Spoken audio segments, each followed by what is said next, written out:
Hola, ¿qué tal amigos? ¿Cómo están? Muy buenas noches. Yo soy Esdras Chabot y esto es Dinero y Poder. La alcaldía de Miguel Hidalgo envió una iniciativa de ley para que la ciudad obtenga más recursos por el cobro de parquímetros. El alcalde Víctor Hugo Romo propone crear con ello un equilibrio entre la obtención de recursos y, por supuesto, una posibilidad de que las alcaldías reciban, pues, por lo menos más dinero para mantenimiento y ganancia de las empresas. Por otro lado, dijo que la propia alcaldía emitirá un reglamento para definir reglas de operación dentro de su territorio, el cual prohibirá que las bicicletas y estos scooters sin anclaje sean estacionados en las banquetas. En cuanto a la seguridad de la demarcación, existe la jornada Diario Contigo. Romo mencionó que de acuerdo a la nueva estrategia de seguridad capitalina, en todas las delegaciones de la demarcación se colocarán placas con los números de la policía del cuadrante correspondiente en cada barrio para de esta manera dar seguridad. Nos acompaña precisamente aquí en el estudio de Dinero y Poder Víctor Hugo Romo, alcalde de Miguel Hidalgo. Víctor Hugo, muchas gracias por estar aquí con nosotros. Ernesto Cervera Macario Esquetino, buenas noches. Buenas noches. A ver, llevas pues un par de meses al frente de la delegación, un poco más, o de la alcaldía, todavía le tenemos ahí el nombre. Temas que tienen que ver con seguridad, temas que tienen que ver, por supuesto, con la movilidad, la presencia de estos nuevos mecanismos de transporte tan importantes y tan peligrosos, diría algunos, de estos scooters, de estos que van hechos la raya y no hay quien los pare, temas de ambulantaje que siguen estando presentes y temas, por supuesto, de la construcción que muchos se quejan se han quedado parados. ¿Por dónde empiezas? Bueno, primero, como bien lo mencionaste, nos estrenamos ya con el nuevo régimen político. Hoy los alcaldes ya tienen la posibilidad de presentar iniciativas de ley. Somos parte de este Congreso. Entonces, el día de ayer presentamos una iniciativa en donde estos sistemas, que son los famosos parquímetros, que se implementaron de origen con una idea de regular la movilidad entre un espacio sobreexplotado de automotores y erosionado día a día por los mismos, por la llegada de alto aforo, y fue un asunto compensatorio. Se volvió ya en los últimos años en un asunto recaudatorio. Prácticamente hay altas ganancias sobre el espacio público. Estamos hablando de casi 3,000 millones de pesos que han obtenido sendas ganancias. El 70% de los recursos se van para las empresas privadas. Espacio público de todas y de todos que están haciendo un gran negocio, y el 30% se tenía de manera original destinado al mantenimiento preventivo, nuevas obras, pavimentación, luminaria, de las zonas específicas. En este caso, la alcaldía tiene Polanco, tiene Las Lomas y tiene San Miguel Chapultepec y la colonia Anzures.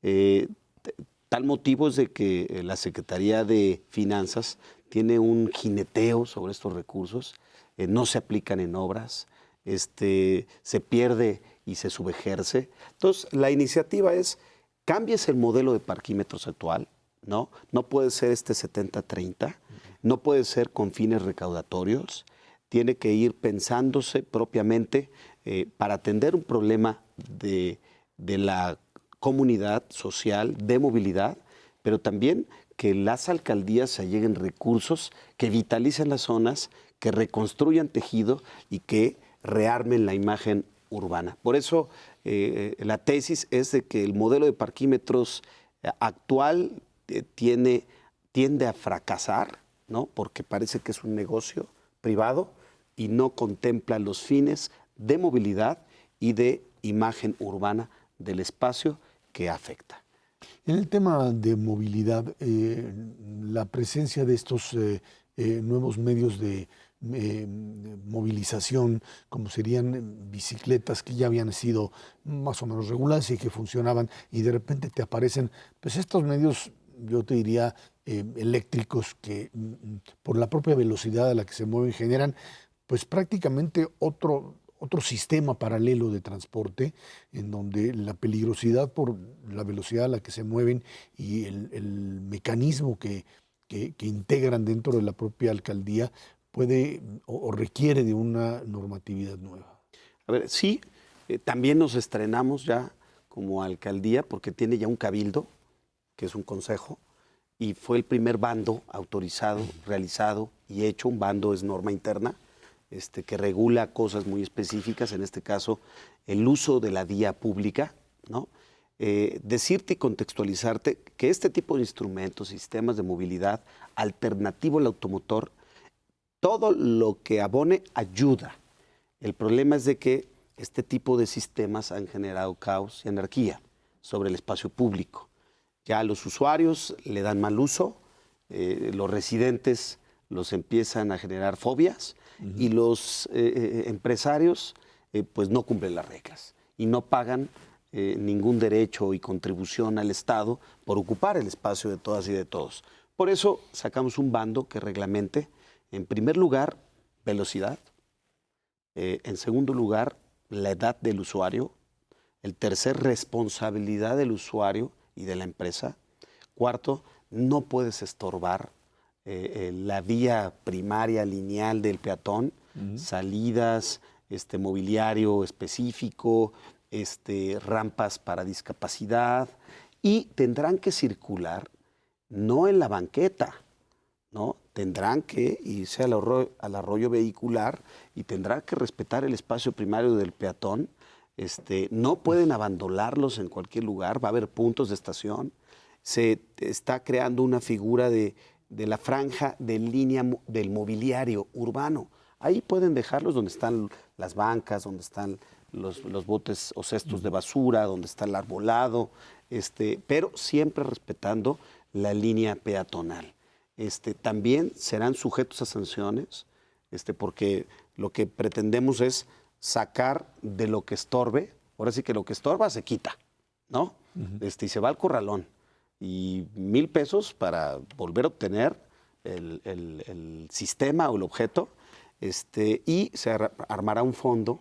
Este fondo servirá para hacer señalética en la zona. ¿Qué estamos haciendo en este bando que aprobamos? 2 meses primero de concientización, de cultura, una campaña a los usuarios, vecinos y empresas, porque de la noche a la mañana de repente no lo uses por la banqueta cuando 6 meses lo estuviste usando, y cuando sí resuelven un problema de movilidad en lugares cortos, ¿no? Sí atiende, si hay una demanda, hay una oferta prácticamente. Entonces, este tipo de sistemas le va a dar certeza, y este tipo de reglas, certeza al empresario, certeza al usuario y certeza al vecino, que ya parecía que estaba viendo como un caos. A ver, rápidamente, el tema de licencias de construcción que dicen están todos parados y muchos inversionistas dicen, ¿cuándo esto se va a resolver? No, primero, sí hubo una moratoria urbana, se puede decir, o una suspensión de términos. Fueron 3 meses. En el mes de enero, a mediados, se abrió la ventanilla para que todos puedan manifestar o generar sus procedimientos o licencias. ¿Qué es lo que requiere la gente? Es mucha transparencia. Creamos un portal que se llama Checaobras, licencias tipo C, que son las grandes construcciones, los grandes polígonos de construcción. Ya se abrió, nada más que este portal, pues lo que va a hacer es generar transparencia. Creamos un modelo de publicitación vecinal para que no existan dudas, para que no sea el oscurantismo de que no se sabe qué se va a construir, si se va a afectar, si es legal, si no es legal, si cumple con la norma, si cumple con protección civil y si cumple con la mitigación correspondiente y los impactos urbanos para resarcir el daño que de una u otra manera una construcción llega a un punto específico. Yo creo que lo que sí observo en el gobierno de la ciudad, en el gobierno de la doctora Claudia Sheinbaum Pardo, es de que está haciendo una auditoría de todos los polígonos, de toda la transferencia de potencialidad, de todos los derechos adquiridos, que no es malo, ¿eh? Creo que hubo a veces abusos, pagarán algunos justos por pecadores, pero decirlo que no son todos. La actividad del desarrollo de la construcción debe de seguir, es quien potencia la economía de una ciudad, quien genera empleos, y en el caso de la Alcaldía Miguel Hidalgo, yo tengo mesas permanentes con las asociaciones de las empresas de construcción.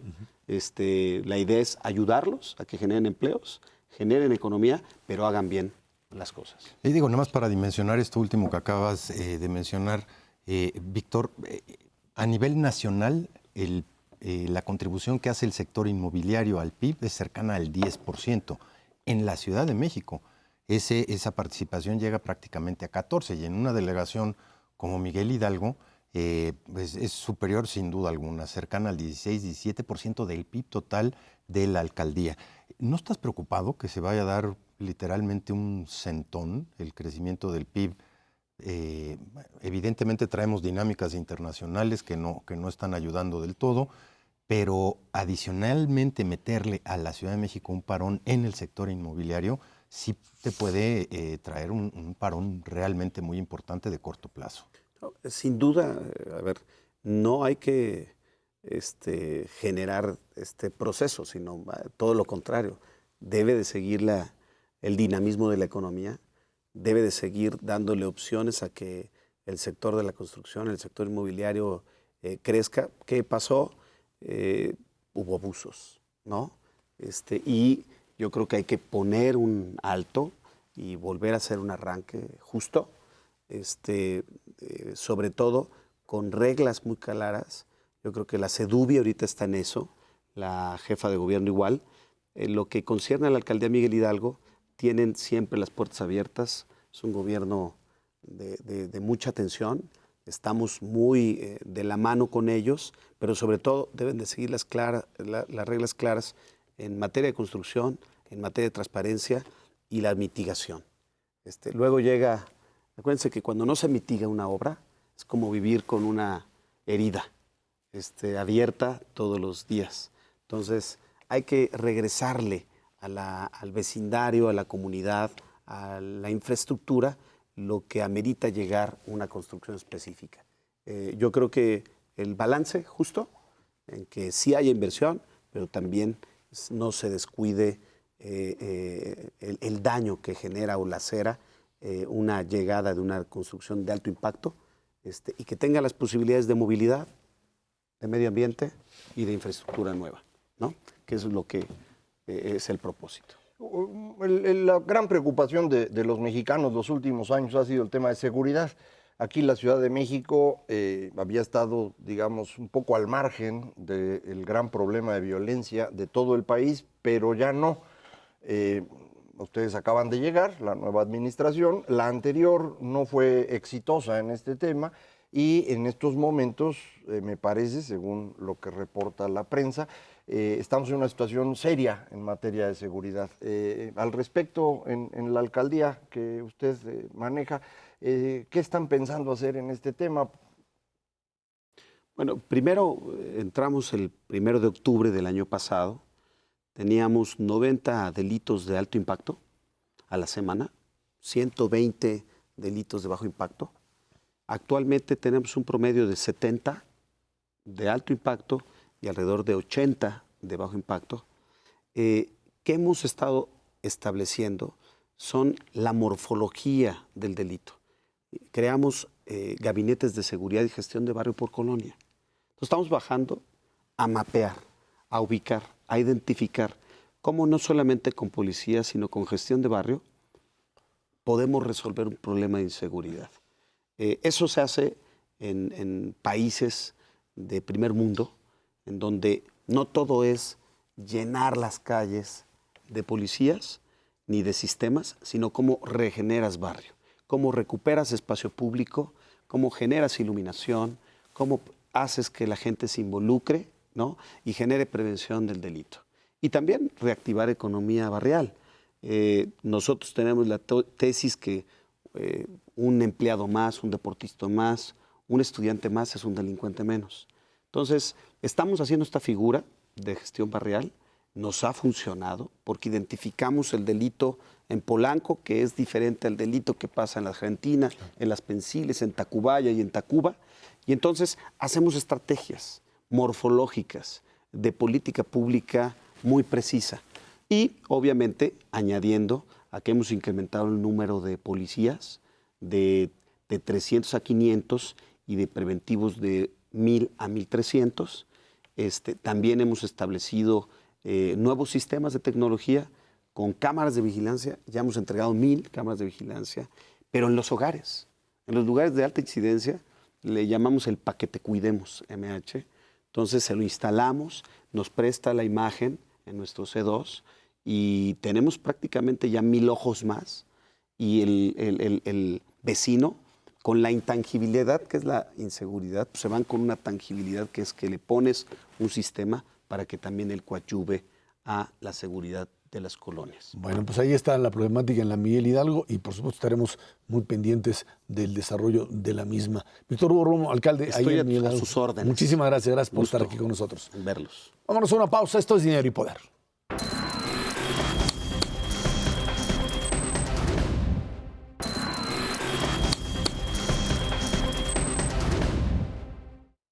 El presidente Andrés Manuel López Obrador presentó el Consejo para el Fomento a la Inversión, el Empleo y el Crecimiento Económico. Dijo que se trata de sumar voluntades de los sectores público, privado y social para aumentar el crecimiento económico del país. El Consejo es encabezado por Alfonso Romo, jefe de la Oficina de la Presidencia. El presidente dijo que el crecimiento y bienestar deben estar juntos, equilibrados, y apuntó que en el país se tienen recursos para que haya más bienestar. Ahí está este acercamiento otra vez del sector empresarial con el propio gobierno de la República después del desencuentro del aeropuerto. Sin duda creo que esta es otra vez otra oportunidad que se da a Alfonso Romo para atraer a sectores de inversionistas, básicamente empresarios de distintas partes de la República, que pues tratarían otra vez de entrar en este carril de identificación entre proyectos de gobierno que no necesariamente los emplean a ellos directamente, pero que, porque hay ahí incluso todo un consejo asesor que tiene ahí una relación muy estrecha con el presidente, pero que sí están más que nada interesados en que la estabilidad económica y los proyectos propios que desarrolla el gobierno estén dentro de los márgenes de viabilidad y que no terminen por afectar la economía y a su vez, pues cada uno de los negocios en particular, ¿no, Macario? Sí, creo que la mayor parte de quienes aparecieron en este Consejo para el Crecimiento y la Inversión y demás son los mismos empresarios que estaban en el Consejo Asesor original. Empresarios pues que construyeron sus fortunas fundamentalmente en el siglo XX, en esto que teóricamente se conoce como el capitalismo de compadres o capitalismo de cuates, es decir, amigos de políticos que gracias a eso pueden tener éxito en economías cerradas, como era la economía mexicana en el siglo pasado, y bueno, buena parte de ellos se acercaron a López Obrador y construyeron el Consejo Asesor y ahora aparecen aquí. Una diferencia sería el señor Carlos Slim, que propiamente hablando genera la mayor parte de su fortuna durante los últimos 30 años. Ya era un empresario exitoso antes, pero se convierte en uno de los hombres más ricos del mundo en estos últimos 30 años. Pero fuera de él, me parece que la mayoría habían hecho su fortuna en su mayor parte en épocas anteriores. No me queda claro todavía en qué dirección piensan mover este consejo. Es un hecho que la inversión en México está contraída en este momento. La mayor parte de los inversionistas se quedaron pues espantados con el asunto del aeropuerto y no parece que ya estén regresando a invertir. A ver si con este consejo se logra pues convencerlos de que otra vez le pongan dinero al asunto. Yo creo que la palabra clave en esto es inversión, en segundo lugar crecimiento y en tercer lugar empleo. Básicamente las otras dos no se dan si no hay verdaderamente compromisos y hechos de inversión que cambien brutalmente la dinámica que se viene acarreando desde hace mucho tiempo. La verdad es que México, para poder crecer al 4%, necesita inversión privada y pública que rebase cuando menos 24% del Producto Interno Bruto. Escasamente durante los últimos 20 años estamos rayando el 20-21% de inversión total en el país, incluyendo inclusive la inversión extranjera directa, pero si le quitamos la depreciación, pues estamos en niveles de 16%. ¿Contra quién nos estamos comparando? Países como China, en donde la formación bruta de capital fijo alcanza 40% del PIB, o Brasil, en donde alcanza cerca de 28 o 29% del PIB. En sus buenas épocas, cuando vienen las grandes crisis, simplemente no llega. Pero si efectivamente queremos aspirar a crecimientos del 4%, que esa es la segunda palabra clave, ¿para qué quieres invertir? Para alcanzar mayor estadio de crecimiento y mayor generación de empleos. Se necesita generar precisamente eso, un ámbito no solamente de estabilidad macroeconómica, sino efectivamente de confianza para los inversionistas. Y no nada más es la inversión que se pueda dar en el sector de infraestructura, que por cierto ya trae un año muy malo en el 2018, en términos de una fuerte contracción del gasto en infraestructura total, público y privado, y revertirlo, alcanzar esos 4 o 5 puntos adicionales del Producto Interno Bruto en materia de inversión, cuando tienes problemas serios, pues en términos de la inversión pública, que en muchos de los casos, como se han planteado las cosas, tiene que ser complementaria a la privada. Ahí es en donde va a estar precisamente el quid, es esa manera en la que pueden interactuar sector público y sector privado para las grandes obras de infraestructura, pero desde luego también para todos los sectores de actividad de la economía mexicana. En la medida en que se puedan dar esas condiciones en un contexto macroeconómico estable, pues se podrá aspirar a tasas de crecimiento mayores. Revertir lo que se trae ya ahorita de dinámica va a costar trabajo y es difícil que se pueda revertir de la noche a la mañana para que se refleje hoy. Lo que inviertes hoy se refleja hasta el año 30 en materia de crecimiento y generación de empleo. Y en eso hay un elemento importante que creo se puso un freno cuando se intentó cambiar el régimen fiscal, no solo fiscal, sino la Organización de Petróleos Mexicanos, ¿no? Se tenía originalmente planteado esta idea de cambiar el régimen de Pemex para establecerlo como un modelo pues al viejo estilo, con un presidente o un director de empresa ligado específicamente al Ejecutivo y un consejo disminuido, lo que por supuesto hubiese causado problemas serios en términos de acreedores y confianza en el manejo de por sí en una empresa bastante ya complicada. Y bueno, ahí el presidente de la República dijo hasta aquí se llega, porque de lo contrario ya sabemos lo que nos va a pasar.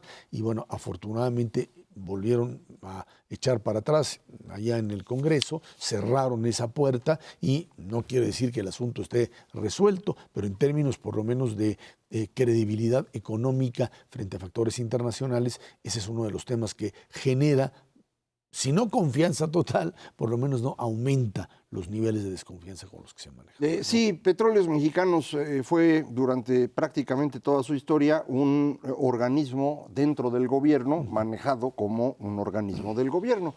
Convertirlo en empresa es un proceso muy complejo, lento, que incluye esta construcción del gobierno corporativo, un consejo de administración, comités, en donde el director de la empresa no tiene todas las decisiones, tiene contrapesos, y por lo tanto el presidente de la República menos tiene influencia, como había ocurrido siempre.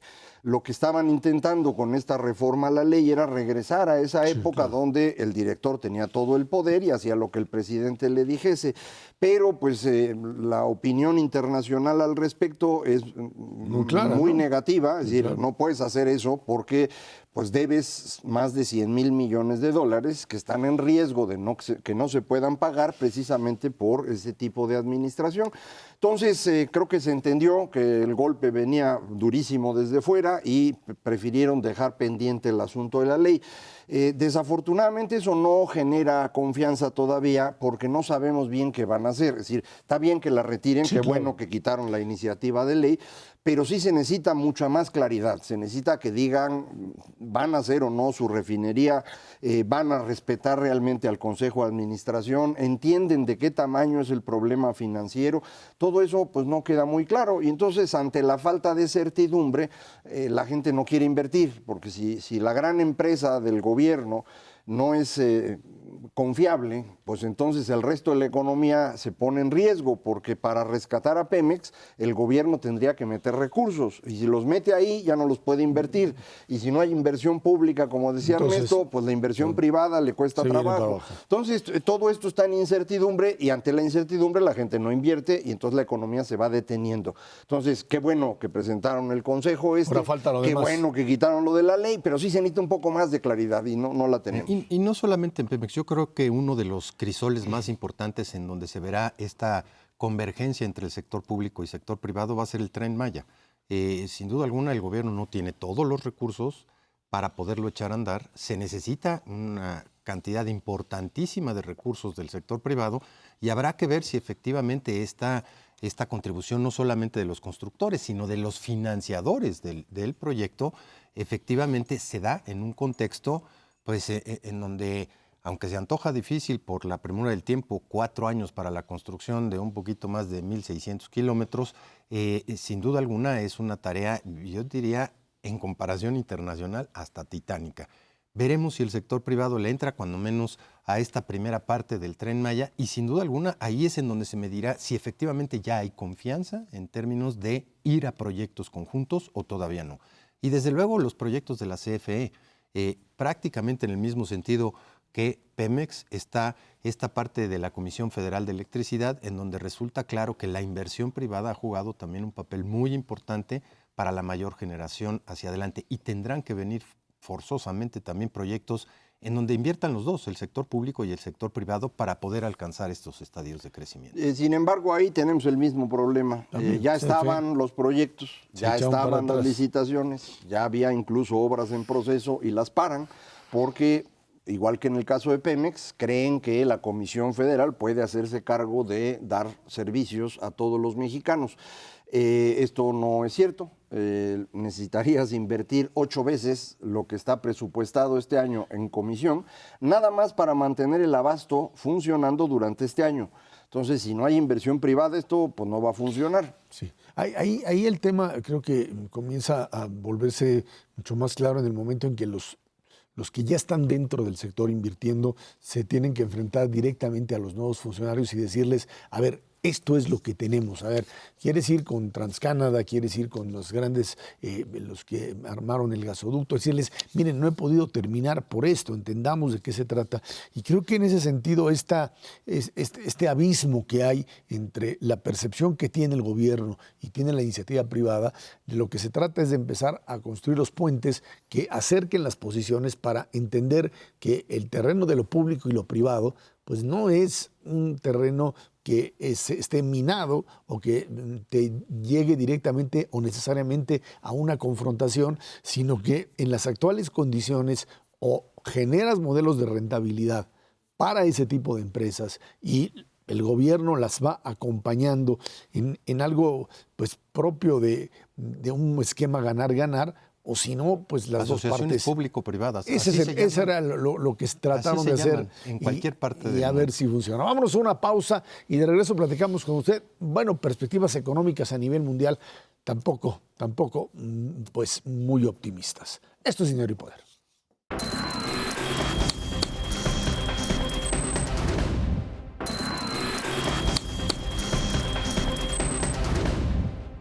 El indicador trimestral de la Organización Mundial de Comercio sobre perspectivas mostró una lectura de 96.3 unidades, la más débil desde marzo de 2010, y bajó el nivel, por supuesto, de 98.6 registrado en noviembre. Una lectura por debajo del 100 indica que la tendencia, por supuesto, pues es negativa. La OMC explica que esta baja sostenida resalta la urgencia de reducir tensiones comerciales que, junto con los continuos riesgos políticos y la volatilidad financiera, podrían anticipar pues una desaceleración mayor y no vaya a suceder que hasta una pues recesión, problemas serios en producción industrial, las minutas de la Reserva Federal, incluso las propias de Banco de México que pues ya conocimos, ayer dicen claramente esto ya se ve feo. O sea, ya nos está enfriando, se está desacelerando. Exacto, esto ya está bastante feo. Ya nos olvidamos del tema de tasas de interés por lo pronto, porque esto de aquí vamos a subir 2 veces y 3. Durante un buen rato, ¿no? El atorón es muy fuerte y el tema comercial empieza a tener un efecto muy claro. O sea, este asunto de la guerra con China y si se arregla o no y medidas proteccionistas, el enfrentamiento con Europa, bueno, pues lo que era o parecía simplemente pirotecnia política se está convirtiendo en hechos reales que disminuyen el comercio y disminuyen el crecimiento económico, ¿no? Sin duda, Ezra, la verdad es que este indicador de la OMC, el más bajo en 7 años, es preocupante precisamente por la dinámica de crecimiento que genera.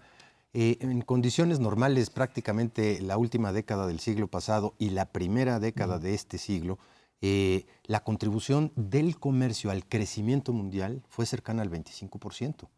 Y esa contribución, la verdad, se ha visto mermada. Hoy por hoy el comercio, y más bien el descenso en el comercio, está contribuyendo a que la mayor parte de los países, en prácticamente todas las regiones del mundo, vean mermada precisamente así su capacidad de crecimiento.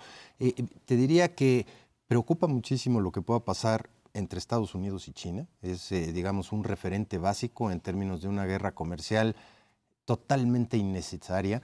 Ya vimos los estragos que se dieron durante 2018. Esperemos que pueda llegar a algún tipo de acuerdo, ya no para bajar los aranceles, simplemente para que ya no los sigan subiendo en esta guerra insulsa. ¿Hay luz al final del túnel? Yo esperaría que sí, pero vamos, la terquedad y la necedad siguen presentes en este tipo de negociaciones. El comercio es solamente uno de los factores. La inversión en términos globales, especialmente la inversión extranjera directa hacia diferentes regiones del mundo, también ha mostrado una disminución sensible a lo largo y a lo ancho, especialmente en ciertas regiones del mundo, no en América Latina en general, pero sí, por ejemplo, en México y en Brasil hay ciertas reservas de hasta dónde puede llegar. Brasil está, después de un periodo terrible, 2015, 2016, empezando a atraer otra vez inversión extranjera. Veremos cómo se comporta eso y qué impacto tiene sobre el crecimiento de la región en su conjunto. Pero en otras partes del mundo, África y desde luego lo que pueda pasar con Europa, que la conflictividad, independientemente de si es un Brexit rudo o si es un Brexit menos rudo, va a tener impactos muy fuertes sobre el comercio y sobre el crecimiento de Europa, de Estados Unidos y de China al mismo tiempo. El mundo llegó a crecer en el 2018 3.3%. Difícilmente vamos a estar por encima del 3% en el 2019 y muy probablemente entremos en el 2020 hacia procesos recesivos en G7 y especialmente en Estados Unidos. Todo indica que a partir de 2016 el comercio empezó a caer como proporción del PIB a nivel global. Habíamos alcanzado un punto extraordinario, 20%, 28%, pero ya empezó a caer. Creo que es propio de una dinámica de nervios entre todo el mundo alrededor tanto de la migración como del comercio. Okay. Y esto se refleja en personas como el señor Trump, que además pues, ha generado una guerra comercial absurda, como bien decía Ernesto, con China, pero también con todos, ¿no? El asunto del acero y el aluminio que nos tiene atorados a todos es una tontería. Ahora automóviles, la señora Merkel, por ejemplo, hace unos días decía, pues es que yo no entiendo por qué nos quieren poner aranceles si los BMW los producimos en Carolina del Sur, no en Bavaria. Entonces, pues no entender. Pero bueno, pues son las cosas que se le ocurren al señor y sí hay un problema con esto en términos de comercio. En el caso de México específicamente, yo creo que ya estamos en recesión. Hay que sumar a lo que está pasando en el mundo, lo que hablábamos hace un momento de inversión. Y creo que estamos en recesión porque los indicadores que usa la Reserva Federal en Estados Unidos para medir recesión, aplicándolos a México, eso parecen indicar, es decir, producción industrial, empleo, ventas al menudeo. La definición que usan mucho los medios para la recesión es 2 trimestres negativos. Entonces habría que esperar hasta junio. No, ni siquiera el de octubre, diciembre va a ser positivo. No va a ser negativo. Puede ser que diciembre sea negativo, lo vamos a saber el lunes, pero nada más ese mes, no tiene mucha importancia. Pero ahorita ya estaríamos en eso. El mundo en su conjunto va a tener problemas en términos de crecimiento y creo que esto pues no hay manera de evitarlo. Es una muestra más de que sí hay un problema de fondo que no se ha sabido leer. Las tasas de interés no se pueden subir, es decir, hay que estarlas manteniendo alrededor de cero en los países desarrollados. Cuando las subes tantito la economía se para y creo yo que es un problema demográfico. Dado el envejecimiento de la mayor parte de los países que hoy son industrializados, no existe un mercado a futuro. De manera que si tú subes hoy la tasa de interés, a nadie le interesa invertir, porque para cuando tenga que vender no va a haber compradores. Esa era la gran expectativa que tenían con China, con India, con México, con Brasil, de crear una nueva generación de compradores. Y esto pues todavía no cuaja. Entonces...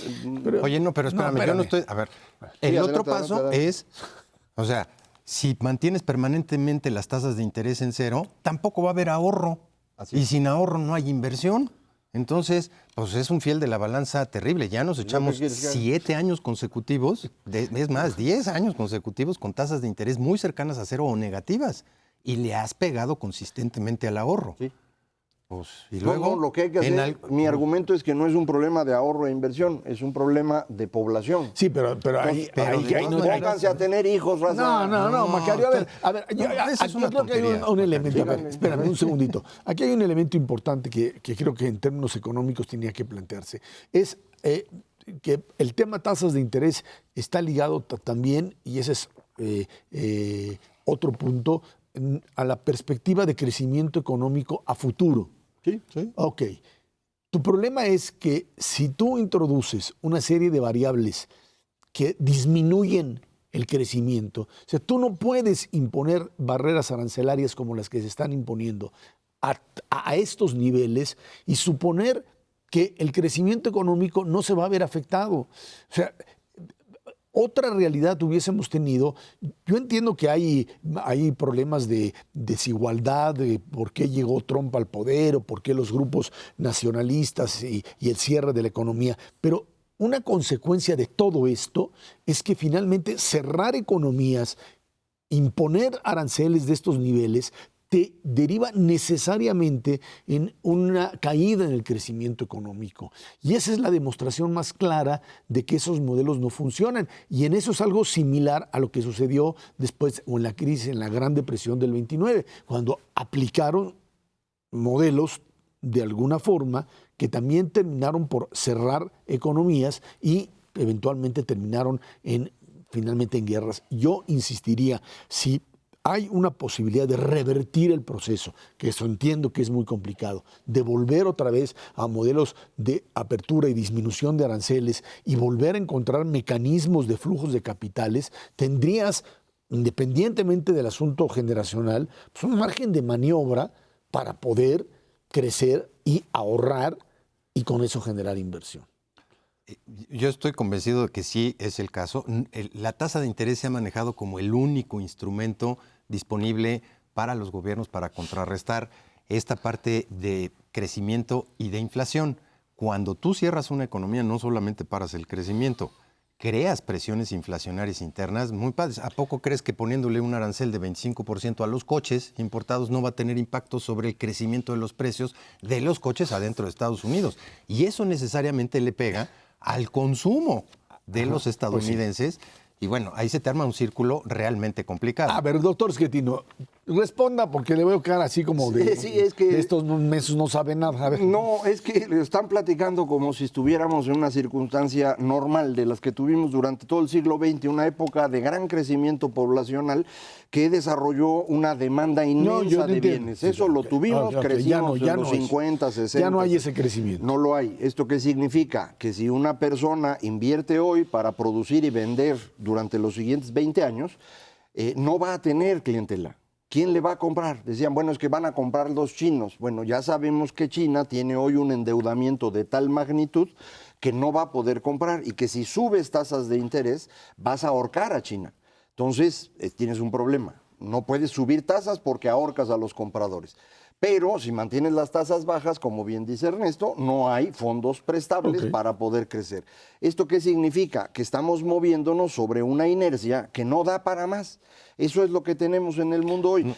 No, ya sé que no les gusta, pero eso es lo que yo creo que está ocurriendo, porque eso dicen los numeritos. No, yo entiendo.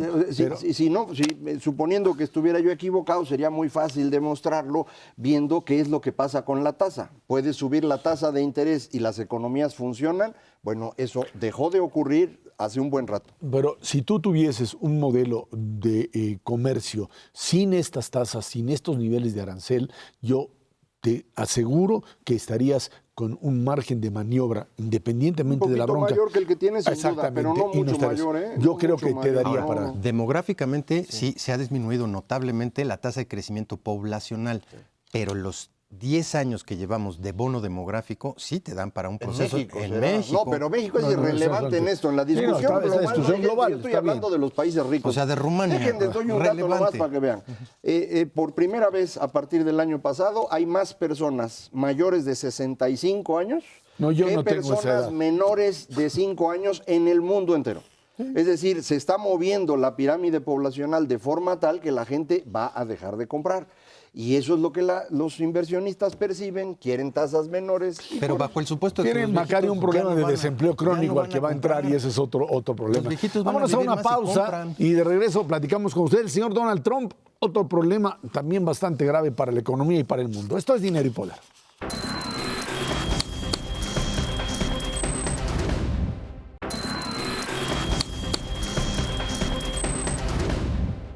El presidente de los Estados Unidos, el señor Donald Trump, anunció que firmará una declaración de emergencia nacional. Ya lo ha hecho ahí para abordar la situación de la frontera sur. Argumentó que lo está haciendo para abordar, para enfrentar, dice, una invasión a su país, porque las drogas y los traficantes y todo tipo de delincuentes están ya cruzando a los Estados Unidos. Una coalición de 16 fiscales generales de distintos estados presentó una demanda contra el presidente Trump para bloquear esta declaración de emergencia nacional, porque dicen simplemente no se justifica. Ahí está esta verdadera locura del niño que perdió la apuesta, perdió el examen, reprobó, no le hicieron caso, y como no le hicieron caso, pues entonces dice que pues, su mamá le dijo que podría cerrar la escuela, porque el dueño de la escuela, así de sencillo.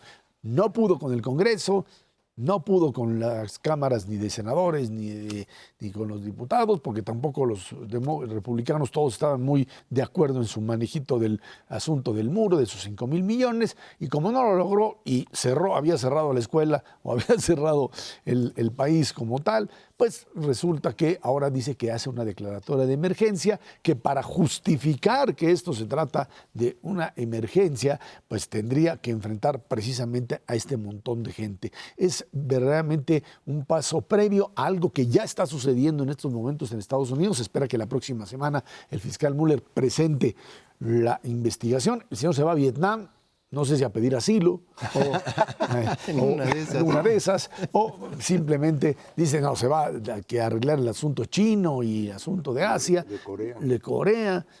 Pero lo cierto es que el señor Trump está en una situación muy complicada, en un momento en donde el tema ruso ya se le convirtió en un asunto ya no solamente de gobierno, sino, como lo hemos platicado en muchas ocasiones, aquí de negocios ilícitos a nivel personal, Macario. Ojalá y tuviera razón el señor Trump y hubiera una emergencia en la frontera sur y se estuvieran yendo para allá todos los terroristas, delincuentes, narcotraficantes, violadores y asesinos, porque ya no tendríamos aquí ningún problema. Desafortunadamente no se van, aquí están. Entonces es una mentira esto de la emergencia. Es como tú decías, su berrinche porque él quería gastar dinero. Es un absurdo que use una emergencia. Es muy peligroso para el futuro de Estados Unidos porque el siguiente presidente, sea quien sea, del partido que sea, va entonces a usar el mismo argumento de emergencia para gastar en lo que a él o a ella le dé la gana.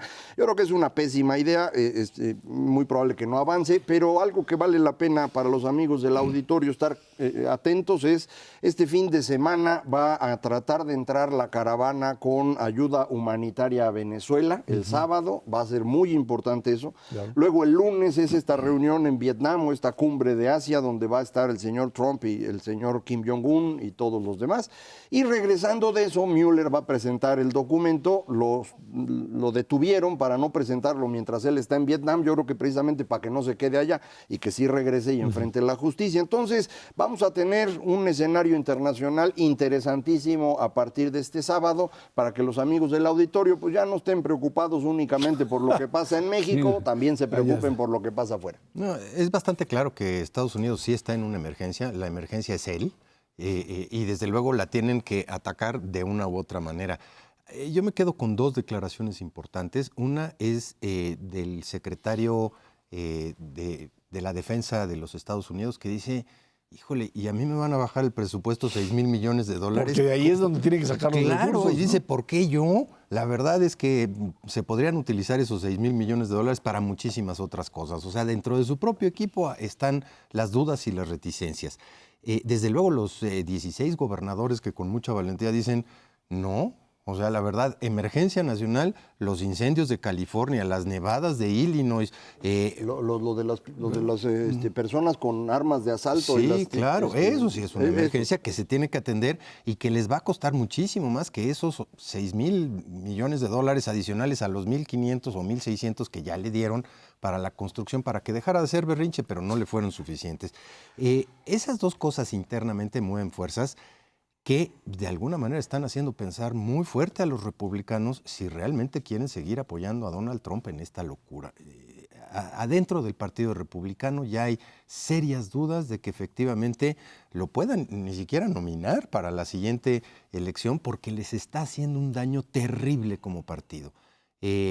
Antes no las tenían, los primeros 2 años lo apoyaron a matar, ahora yo creo que están empezando a surgir dudas razonables de hasta dónde puede seguirles haciendo daño como partido. Ahora, el tema aquí es si el asunto que presente Mueller la próxima semana es una investigación cerrada o es una investigación que se filtre, que es abierta. La presión ya de los medios norteamericanos es enorme porque, pues por un lado es cierto, tiene que enviarla seguramente a la Cámara de Representantes o a alguien por ahí, pero algo se va a filtrar. Es imposible que, dada la presión, esto es un poco el paralelo con el Watergate, esto tendría que manejarse y en donde el asunto, el tema central es el modelo de negocios del señor Trump. Ese es el eje. Si el modelo de negocios del señor Trump previo a la elección, durante la campaña y durante la presidencia, estuvo ligado necesariamente a lo que sucede. Y en los últimos días se da esta situación en donde Trump, recuerden, ha disparado a diestra y siniestra contra el dictador de Corea del Norte, contra Kim Jong-un, por supuesto contra México, por supuesto pero contra... hay alguien a quien nunca toca. Aquí es el señor Vladimir Putin, que el día de ayer dijo, pues si los norteamericanos se salen del tratado nuclear y ponen misiles en algunos de los países europeos, Rusia hará exactamente lo mismo y pondrá los misiles para atacar. Y no se escucha ninguna reacción del señor Trump, sabiendo Putin muy bien a lo que está jugando, que tiene por supuesto mayor inteligencia, diciendo a ver hasta dónde llegas en este juego de intereses en donde parece que el presidente está comprometido, y eso creo que la próxima semana se va a saber, porque la presión ya que ejercen todos, prácticamente todos los medios, salvo por supuesto Fox, sus propagandistas, pues es imposible de contener. Yo veía una encuesta hoy en la mañana, 90% de los demócratas, 88% de los independientes y 80% de los republicanos quieren que el documento sea público. Yo entiendo que en realidad se hacen 2 documentos en estas investigaciones, uno que se va a hacer público y otro que se podría hacer público, y uno que siempre es secreto. Entonces esta parte pública creo que es relevante, y yo creo efectivamente que el problema de fondo es el que tú acabas de comentar. El señor Trump es un activo de la inteligencia rusa, es decir, trabajó para ellos durante muchos años, porque ellos son los que salvaron su negocio, son los que le llevaron dinero en los años 90, lo deben tener agarrado ahí y en realidad es profundamente corrupto, por eso nunca entregó sus declaraciones fiscales. 2007-2008. Entonces todo este tiempo ha estado usando la presidencia para hacer negocio. Yo creo que esto va a ser verdaderamente serio, pero una cosa que debe quedar clara para todos, cuando se vaya Trump, el asunto no va a mejorar significativamente. Es difícil conseguir a alguien peor que Trump, eso no hay duda, pero quien vaya a llegar a la presidencia en Estados Unidos, probablemente en la siguiente elección, no va a ser una persona normal. Vamos a ver en Estados Unidos cómo se elige otra vez de los extremos. Si ven ustedes la lista de quienes ya lanzaron su candidatura del Partido Demócrata, Bernie Sanders, que está absolutamente orate, pero también Elizabeth Warren y también la señora Kamala Harris y también Cory Booker y todos, salvo 2 personas. Joe Biden y la senadora de Minnesota, Kamala. Amy, Kamala, esa es igual. Amy, no me acuerdo el apellido. Son los únicos 2 moderadones, pero creo que vamos a estar viendo extremistas en todas partes del mundo todavía un buen rato, Desafortunadamente es el caso, y no solamente en Estados Unidos. Este mismo tipo de resquebrajamiento y de tendencia a los extremos lo estamos viendo también en Europa, y yo creo que desafortunadamente se va a juntar, como decía mi abuelita, la gimnasia con el atole en un año muy complicado, 2020, de crecimiento mundial, como lo analizamos hace un momento. Esta parte de resquebrajamiento político pues puede ser más o menos tolerada por la gente cuando tienes crecimiento económico. Ha sido el caso de Estados Unidos los últimos 2 años, pero cuando empieza a menguar la parte de crecimiento y le empieza a pegar a los bolsillos a los del Midwest y a los del East Side y a los del West Coast, entonces sí se van a poner los cocolazos en serio. Y en todo caso, lo que le queda claro al señor Trump es que pues, el asunto de la vida personal particular que él podía o él creía que podía manejar separada de la vida pública, porque esa era la gran apuesta de todo este tiempo, pues simplemente no se puede. Ahí es donde el asunto le va a tronar. Y en otro elemento importante, la institucionalidad de un país democrático que tiene la capacidad de contener y parar a alguien que estaba dispuesto a arrasar con todo frente a este tipo de amenazas. Y para evitar la tragedia económica del 2020 a la que se refiere Ernesto, los jóvenes amigos del auditorio, acuérdense, hay que comprar y hay que reproducirse, por favor. Macario, sus teorías maltusianas. Otra vez, por favor. Responsablemente. Ernesto Herrera, Macario Esquetino, gracias a usted que nos ve, nos escucha aquí en Canal 11 los jueves a las 10 de la noche. Y en El Poder estamos en la radio Noticias MBS en el 102.5 del FM, de lunes a viernes de 5 a 7 de la noche. Por nuestra parte, muchísimas gracias y muy buenas noches.